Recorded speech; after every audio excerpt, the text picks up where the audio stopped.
Muy bien.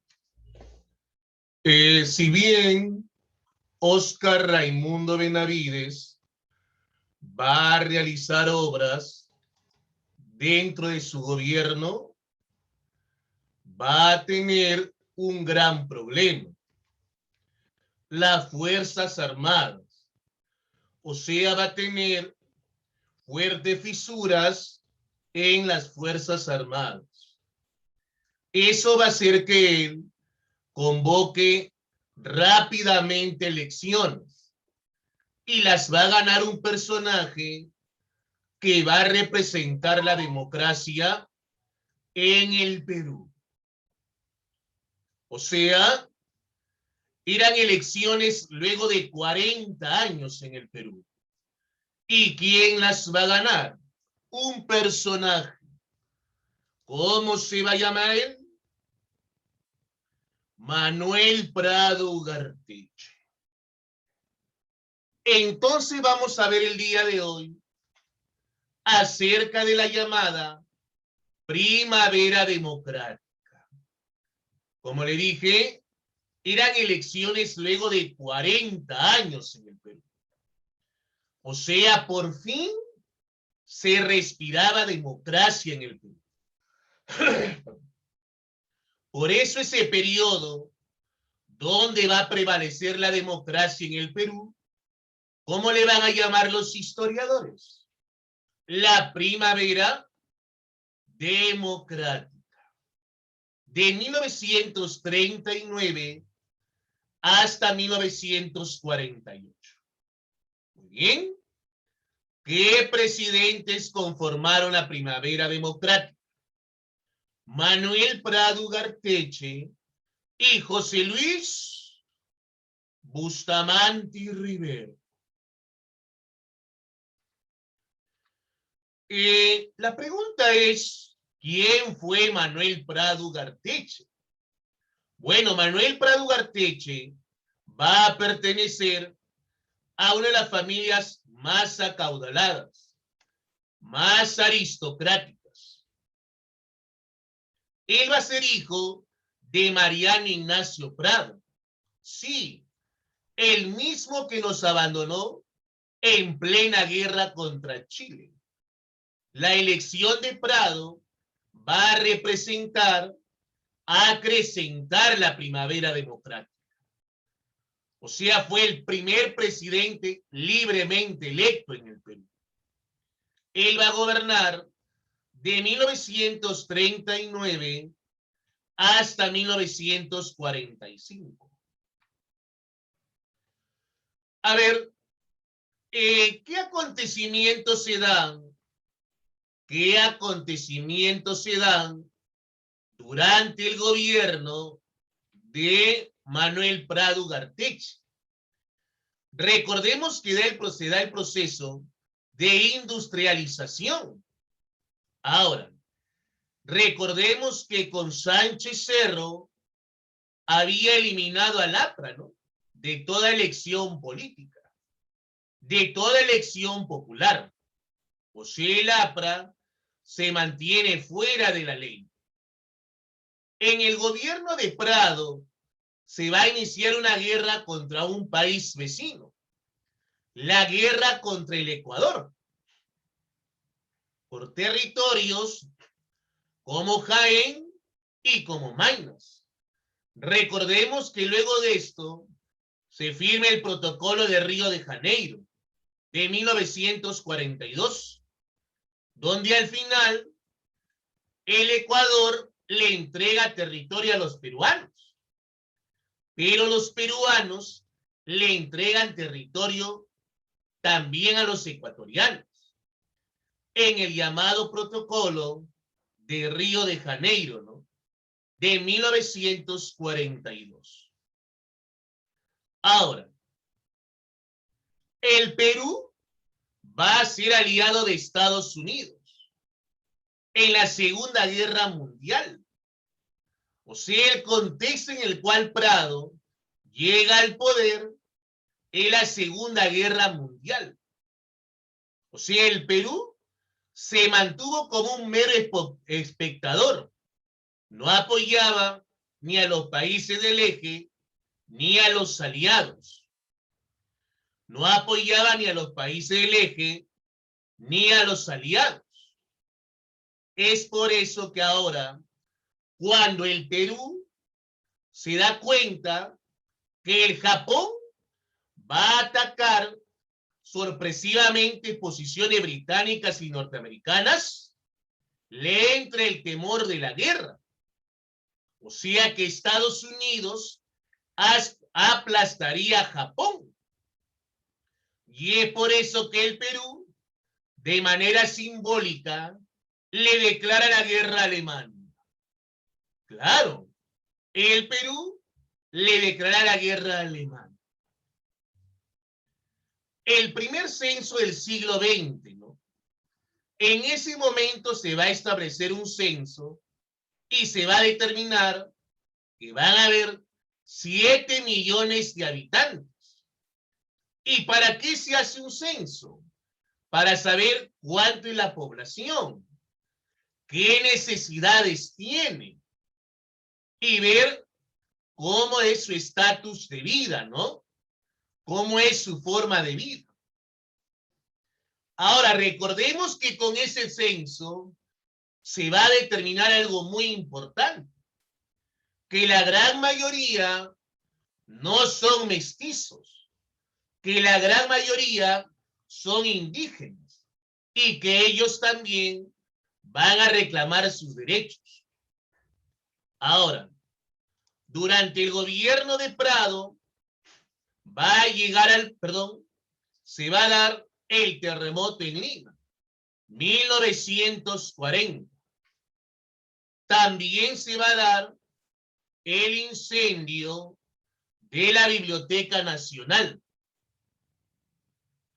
También se va a dar una gran migración del campo a la ciudad.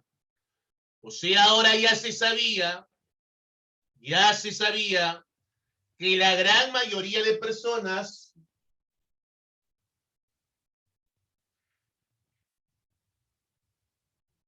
ya se sabía que la gran mayoría de personas no solamente estaban en el campo, también estaban en la ciudad, ¿no? Entonces Prado va a ser el presidente libremente electo, como le digo, ¿no? O sea, él va a acrecentar aún más la primavera democrática. En su gobierno se da la guerra contra el Ecuador. O sea, el más grande conflicto que tuvo que afrontar Prado en su gobierno es la guerra contra el Ecuador del año 1945. Mira, tanto peruanos como ecuatorianos van a pelearse lo que es Jaén, lo que es Jaén, lo que es Maynas. Eso fue el territorio en disputa, ¿no? El territorio de Tumbes, Jaén y Maynas, ¿no? Entonces, luego esta guerra contra el Ecuador va a acabar con la firma de un protocolo, el protocolo de Río de Janeiro de 1942, donde van a firmar los llamados países garantes, ¿no? Brasil, Estados Unidos, Argentina y Chile, ¿no? Los países garantes del protocolo de Río de Janeiro. Brasil, Estados Unidos, Argentina y Chile. Ellos van a firmar el protocolo de Río de Janeiro.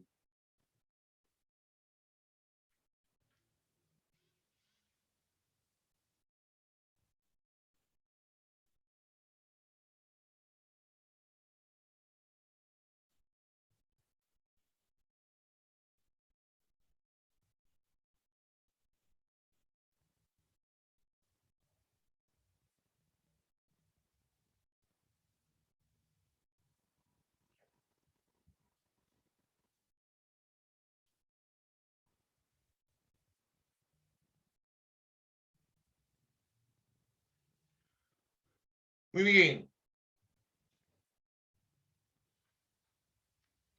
Ahora,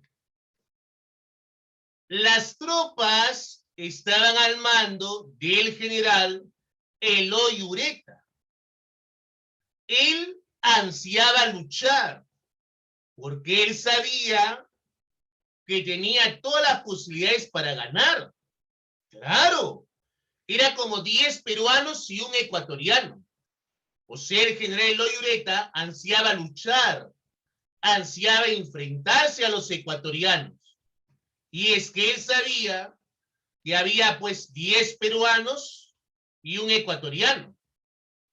Entonces tenía gran cantidad de posibilidades de ganar. Así es. Entonces las tropas van rumbo a Ecuador y se da la batalla de Zarumilla, ¿no?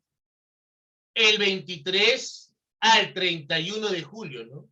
De 1941. Recordemos que acá vamos a encontrar también el heroísmo de un personaje, José Abelardo Quiñones, ¿no? José Abelardo Quiñones. Tuvo problemas, Quiñones, vamos a encontrar ese gran heroísmo de Quiñones en la guerra contra el Ecuador, ¿no? El aviador Quiñones. Ahora, recordemos que luego Prado, sí, Manuel Prado Ugarteche va a convocar elecciones. Recordemos el censo, porque ello también fue muy importante. Porque cuando se da el censo, se va a determinar en su gobierno que la gran mayoría no son mestizos, dijimos, ¿no? Son indígenas. Y ellos también tenían necesidades.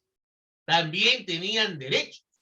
Bueno, luego de un próspero gobierno de Prado, ahora va a llegar al poder un personaje que va a acrecentar todavía más, la primavera democrática, apoyado por el voto de los apristas, ¿no? ¿Cómo se iba a llamar este personaje? José Luis Bustamante Rivero. Entonces, ahora, ¿quién llega al poder? José Luis Bustamante Rivero. Él va a gobernar de 1945 hasta 1948. Llega al poder gracias al apoyo de ¿qué partido? El Partido Aprista Peruano. Llega al poder gracias al apoyo de los apristas. Ellos lo van a ayudar. Por eso Bustamante va a buscar incluirlos nuevamente en el sistema político. Eso les va a prometer a los apristas, ¿no? Incluirlos nuevamente en el sistema político. Y eso va a buscar Bustamante. Pero al final se enfrenta con los apristas y van a ser los apristas lo que van a buscar que caiga su gobierno, ¿no? De Bustamante Rivero. No cumple Bustamante con su promesa y los apristas van a buscar sacarlo del poder. Y para esto van a apoyar a un personaje, a un general, Manuel Odría, que va a gobernar 8 años en la historia del Perú, ¿no? Hablamos del ochenio de Odría, ¿no? Otra vez, regresan los militares al Perú. Otra vez regresan los militares. Por eso, pues, importantes intelectuales, ¿no? Como Martín Adán, un literato, va a decir, ¿no? El Perú volvió a la normalidad. O sea, haciendo referencia a las constantes dictaduras, ¿no? Que había en el Perú. ¿Qué obras o acontecimientos se dan en el gobierno de Bustamante y Rivero? Por ejemplo, él llega al poder con un frente, el Frente Democrático Nacional, lo que se llama la Fredena, ¿no? Frente Democrático Nacional, Fredena. Y llega al poder gracias al apoyo de los apristas, ¿no? Ahí está, mira. El APRA apoya a Bustamante y Rivero. Vence Loyureta, la llamada Unión Revolucionaria. Ahora, el APRA se convierte en fuerte oposición porque no cumple con su palabra Bustamante. Entonces el APRA se convierte en su oposición en el Congreso. ¿Y más? Se da el cierre del Congreso. El APRA estaba fuera de ley. Pero lo más importante que hace el presidente Bustamante y Rivero es establecer el decreto de las 200 millas. O sea, que ningún país extranjero explote nuestro mar, explote nuestro petróleo. Todo le van a decir que sí, menos uno, Alan García. En el primer gobierno de García, barcos rusos van a explotar nuestro mar. En el gobierno Bustamante crece el empleo, se da el aumento salarial por la inflación. Ahora, luego Bustamante y Rivero va a tener que hacer frente a un golpe de Estado. En la ciudad de Arequipa, Manuel Odría o Manuel Apolinario Odría lo va a derrocar. Y va a llegar al poder, ¿no? Instalándose 8 años en la historia del Perú, ¿no? ¿Cómo se llamó eso? El ochenio de Odría.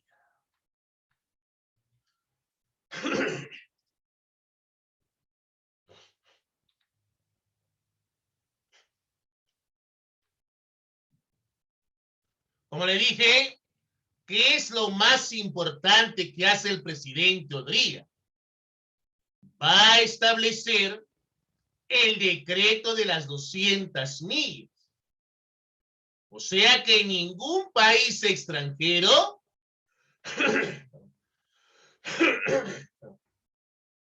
explote nuestro mar, explote nuestro petróleo. Claro, todos dijimos que van a respetar eso. Menos uno, Alan García. En el primer gobierno de García, barcos rusos van a explotar nuestro mar. Esa fue la más importante obra de Bustamante y Rivero, el decreto de las 200 millas. Luego ya, Bustamante y Rivero va a ser derrocado por un personaje que le va a dar golpe de Estado y va a regresar otra vez. Regresan los militares al gobierno. 8 años se van a instalar en el gobierno un personaje, el general Manuel Apolinario Odría, o también llamado Manuel Odría, ¿no? Si es que para la gente, para las personas, ¿quiénes fueron los mejores presidentes del Perú en la historia? Para ellos, para la gente fue Odría, mira, Castilla y Fujimori. Para la gente, para ellos fueron los mejores presidentes, ¿no?